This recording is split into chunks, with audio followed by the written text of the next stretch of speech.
Hi, I'm Laura for PokerNews, and the second most popular game here at the World Series of Poker is Pot-Limit Omaha. So while the 10K PLO Championship is happening, we met up with some PLO bosses to get some of their advice for any Hold'em players out there thinking of giving it a try. The first thing that I think a lot of Hold'em players don't understand is that pocket aces are very different in PLO versus Hold'em.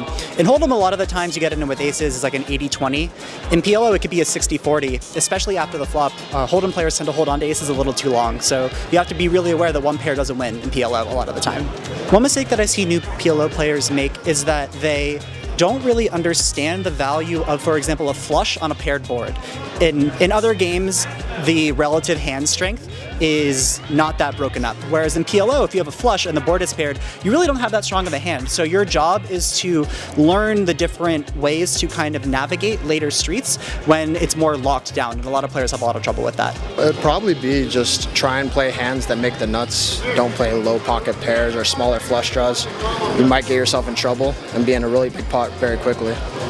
Probably just that. They just start playing a little too loose. They think they have 4 cards, so a lot of possibilities, but then they find themselves out of the tournament very quick. I would recommend Hold'em players to start. They need a lot of practice because it's many more things to have in mind and to figure out.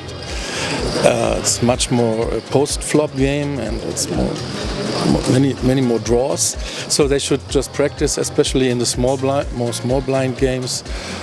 I think after a while, if they really get into that, they will like it, and they don't like to play No Limit Hold'em anymore because there's so much more options and so much more action. So the best cash games are mostly the Pot-Limit Omaha games. If someone is really new from Hold'em, they overplay sometimes pairs or 2 pairs or something.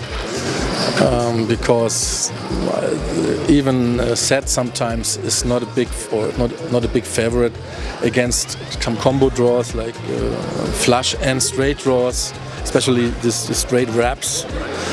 So 2 pairs not a big hand, and sometimes you see that they just play like aces like in Hold'em, and they put far too much money than in it if the board is dangerous, let's say. So this is sometimes you see, but yeah, they get used to it. Keep watching us here at PokerNews.com for live updates throughout the day. Our coverage of the WSOP is powered by ClubGG.